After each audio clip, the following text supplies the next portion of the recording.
সাল্লাল্লাহু আলাইহি ওয়াসাল্লামের অভ্যাস ছিল তিনি কোন সফরে বা অভিযানে গেলে তিনি লটারি করতেন। লটারিতে যে স্ত্রীর নাম আসতো তাকে নিয়ে তিনি আউটিং এ যেতেন। তো আম্মা জান আয়েশা বলেন, এই সফরে আমার নাম এসেছিল, ফলে আমি ওনার সাথে সফর সঙ্গীছিলাম। এবং ওনার জন্য একটা স্পেশাল উট ছিল, উটের হাওদাজ, মানে আমাদের দেশের পালকির মতো, এটার ভেতরে তিনি বসতেন এবং পর্দা নামিয়ে দেয়া হতো। কারণ সূরা নূর, সূরা আহজাবের পরে নাজিল হয়েছে, অর্থাৎ ইতিমধ্যে পর্দার বিধান ফরজ হয়েছে। ফলে আম্মা জান আয়েশা রাদিয়াল্লাহু তাআলা আনহা যে পালকি বা হাওদাজে বসতেন, দুই দিকে পর্দা নামানো ছিল। তো তিনি বর্ণনা করছেন যে আমাদের যখন ব্রেক দেয়া হলো, আমি নামলাম, আমি একটু প্রকৃতির ডাকে সাড়া দিতে দূরে গেলাম, দিয়ে যখন ফিরছি হঠাৎ আমি গলায় হাত দিয়ে দেখি আমার গলার হার নেই, মানে গলার লকেটটা মিসিং। তো আমি আমার গলার হার খুঁজতে খুঁজতে আবার যেখানে গিয়েছিলাম প্রাকৃতিক ডাকে সাড়া দিতে, ওখানে গেলাম। খুঁজতে খুঁজতে খুঁজতে খুঁজতে আলহামদুলিল্লাহ আমি পেলাম। পেয়ে গলায় এটা পরে আমি ফিরে আসলাম। এসে দেখি কাফেলার কেউ নেই। এখানে ঘটনা যেটা ঘটেছে, আম্মা জান আয়েশা তখন খুবই মানে পাতলা গড়নের একজন নারী ছিলেন, হালকা পাতলা। ফলে উনি পালকিতে উঠলেও যে ওজন, না উঠলেও খুব বেশি পার্থক্য হতো না। ফলে পালকির যেহেতু পর্দা নামানো ছিল, যে সাহাবারা এই পালকি বা হাওদাজ ওটের উপরে রাখবে, তারা ভাবছে ভিতরে হয়তো আম্মা জান আয়েশা বসে আছেন। সুবহানাল্লাহ। তারা এই পালকি বা হাওদাজ নিয়ে ওটের উপর বেঁধে দিয়েছে। পুরো কাফেলা রওনা হয়েছে মদিনার দিকে। এখন আম্মা জান আয়েশা রাদিয়াল্লাহু তাআলা আনহা তিনি এসে দেখে ইন্না লিল্লাহি, তো কেউ নাই, সবাই তো চলে গেছে। আম্মা জান আয়েশা খুবই বুদ্ধিমতী এবং সাহসী নারী ছিলেন। তিনি ভাবলেন যে আমাকে না পেয়ে রাসূল সাল্লাল্লাহু আলাইহি ওয়াসাল্লাম ঠিকই লোক পাঠাবেন নেয়ার জন্য। এক কাজ করি, আমি চাদর মুড়ি দিয়ে শুয়ে থাকি। যে চিন্তা সেই কাজ। আম্মা জান আয়েশা রাদিয়াল্লাহু তাআলা আনহা তিনি চাদর গায়ে দিয়ে শুয়ে পড়লেন। আর রাসূল সাল্লাল্লাহু আলাইহি ওয়াসাল্লাম একজন সাহাবাকে অ্যাসাইন করেছিলেন, তার নাম হচ্ছে সফওয়ান ইবনে মুআত্তাল রাদিয়াল্লাহু তাআলা আনহু। ওনাকে রাসূল সাল্লাল্লাহু আলাইহি ওয়াসাল্লাম দায়িত্ব দিয়েছিলেন যে কাফেলা যখন ছুটবে তখন তুমি যে দেখবে যে ওই জায়গায় কারো কোনো জরুরি জিনিসপত্র হারিয়ে গেল কিনা, কেউ রয়ে গেল কিনা। বর্তমান সময়ে যেটাকে আমরা লস্ট এন্ড ফাউন্ড বলি। তো কাফেলায় লস্ট এন্ড ফাউন্ড এর দায়িত্বে ছিলেন সফওয়ান ইবনে মুআত্তাল রাদিয়াল্লাহু তাআলা আনহু। তো তিনি দায়িত্ব পালনের জন্য সবাই যখন চলে গেল, ঘুরে ঘুরে দেখছেন কিছু পড়ে রইল কিনা, কারো কিছু মিসিং কিনা। হঠাৎ তিনি মরুভূমির মাঝে দেখেন যে কালো কাপড়ে জড়ানো শুয়ে থাকা এক নারী। কাছে আসলেন, ফজরের সময় হয়ে গিয়েছে। আম্মা জান আয়েশা তিনি ওঠার পরেই আম্মা জান আয়েশা রাদিয়াল্লাহু তাআলা আনহার চেহারা দেখে চিনে ফেললেন।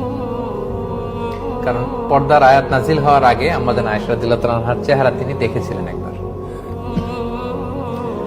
এই মরুপ্রান্তরে আম্মা জান আয়েশাকে একা পড়ে থাকতে দেখে তিনি ইন্না লিল্লাহি ওয়া ইন্না ইলাইহি রাজিউন, ইন্না লিল্লাহি ওয়া ইন্না ইলাইহি রাজিউন এরকম আওয়াজ করে পড়তে লাগলেন।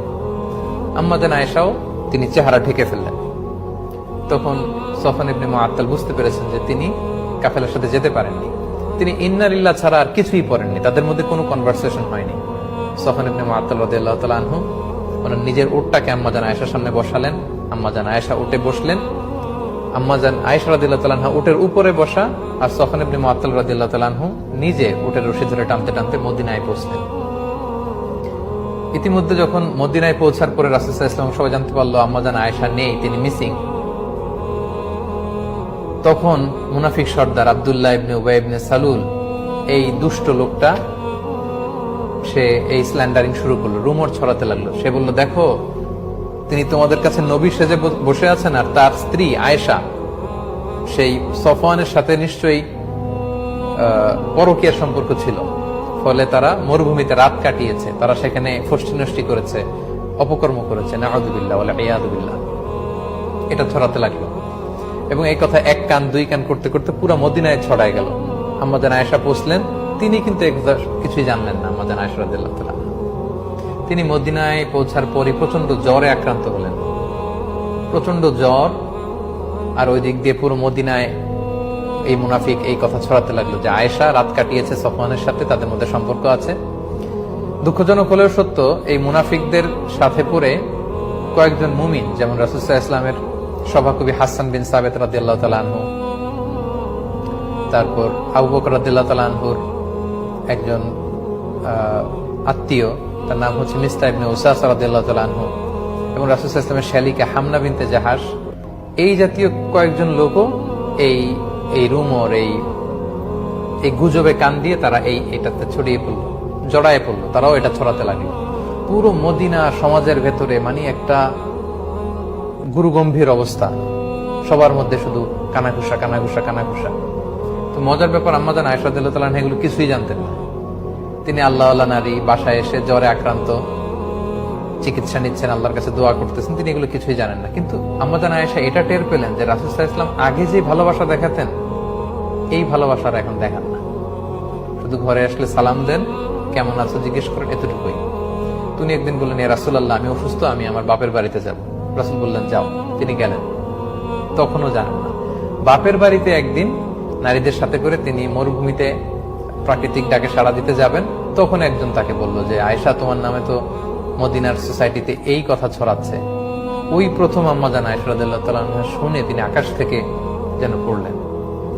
তিনি যতটুকু অসুস্থ ছিলেন এটা শুনে মানসিকভাবে আরো অসুস্থ হয়ে পড়লেন। তিনি বলেন যে কাঁদতে কাঁদতে যেন আমার চোখের পানি শেষ হয়ে গেল, যে আমাকে নিয়ে সমাজে এত বাজে কথা হচ্ছে। ঘরে ফিরে আসলেন, আর রাসূল সাল্লাল্লাহু আলাইহি ওয়াসাল্লাম খুব বিব্রতকর পরিস্থিতিতে পড়লেন, কারণ ওনার স্ত্রী, উনি একজন নবী, নবীর স্ত্রীর ব্যাপারে, আমাদের আম্মাজান আয়েশা রাদিয়াল্লাহু তাআলা আনহার ব্যাপারে এমন কথা ছড়াচ্ছে, আর আল্লাহ তাআলাও কিছু জানাচ্ছেন না। রাসূল সাল্লাল্লাহু আলাইহি ওয়াসাল্লাম জনে জন জিজ্ঞেস করলেন যে আলী, তুমি কি মনে করো, আয়েশা কি এটা করবে? আলী রাদিয়াল্লাহু বলেন, আমি তো ওনাকে ভালোই জানি, তবে এত চিন্তিত হওয়ার কারণ নেই রাসূলুল্লাহ, প্রয়োজনে আপনি আরেকটা বিয়ে করবেন। আয়েশা রাদিয়াল্লাহু তাআলা আনহার দাসীকে জিজ্ঞেস করলেন, তুমি আয়েশাকে কেমন দেখেছো, সে কি এই কাজ করবে? সে বলল, আয়েশাকে তো আমি ভালো ছাড়া কোন খারাপ জিনিস দেখিনি রাসূলুল্লাহ তার মধ্যে, তবে মাঝে মাঝে আটার খামির বানাতে দিলে দেখতাম যে আয়েশা ঘুমিয়ে পড়েছে, বিড়াল এসে খামির খেয়ে ফেলেছে, এতটুকু দোষই আমি পাই, এর চেয়ে কোনো দোষ তো পাই না। রাসূল সাল্লাল্লাহু আলাইহি ওয়াসাল্লাম আয়েশা রাদিয়াল্লাহু তাআলা আনহার ব্যাপারে কোনো বাজে নেগেটিভ রিভিউ তিনি পেলেন না। রাসূল সাল্লাল্লাহু আলাইহি ওয়াসাল্লাম যখন দেখলেন যে 1 মাস হয়ে গেল মদিনাতে কানাঘুষা, কোনো আয়াত নাজিল হচ্ছে না, আর আব্দুল্লাহ ইবনে উবাই ইবনে সালুল একটা সুযোগও পেয়ে গিয়েছে, তিনি আবু বকর রাদিয়াল্লাহু তাআলা আনহুর ঘরে গেলেন এবং যে আয়েশাকে ডেকে বললেন, আয়েশা, তুমি যদি সত্যিই কোনো পাপ করে থাকো আল্লাহর কাছে ক্ষমা চাও, আল্লাহ তো ক্ষমাশীল।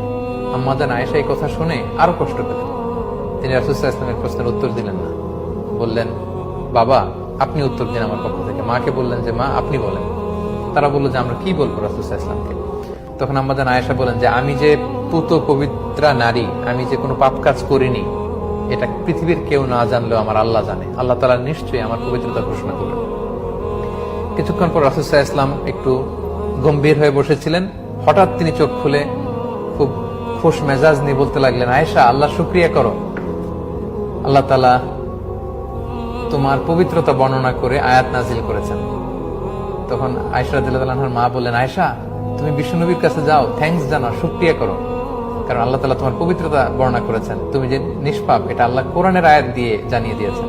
আম্মাজান আয়েশা বললেন, আমি রাসূল সাল্লাল্লাহু আলাইহি ওয়াসাল্লামের প্রশংসা কেন করব? তিনি তো আমাকে বিশ্বাস করেননি, বা তিনি তো আমার পবিত্রতা ঘোষণা করেননি। আমার পবিত্রতা যিনি ঘোষণা করেছেন, যে সত্তা মহান আল্লাহ রাব্বুল ইজ্জা, আমি তার প্রশংসা করছি। আল্লাহু আকবার। রাসূল সাল্লাল্লাহু আলাইহি ওয়াসাল্লাম তখন এই আয়াত মসজিদে নববীতে গিয়ে সবাইকে জানিয়ে দিলেন এবং বললেন, যারা এই পাপ কাজের সাথে জড়িত তাদেরকে আশীর্বাদ দাও, কারণ আমার আয়েশা পবিত্রা, নিষ্কলুষ, তার চরিত্রে কোনো কালিমা লেপন করার সুযোগ নেই। আল্লাহ তাআলা আরশের উপর থেকে আয়াত নাজিল করে আম্মাজান আয়েশা রাদিয়াল্লাহু তাআলা পবিত্রতা ঘোষণা করেছেন।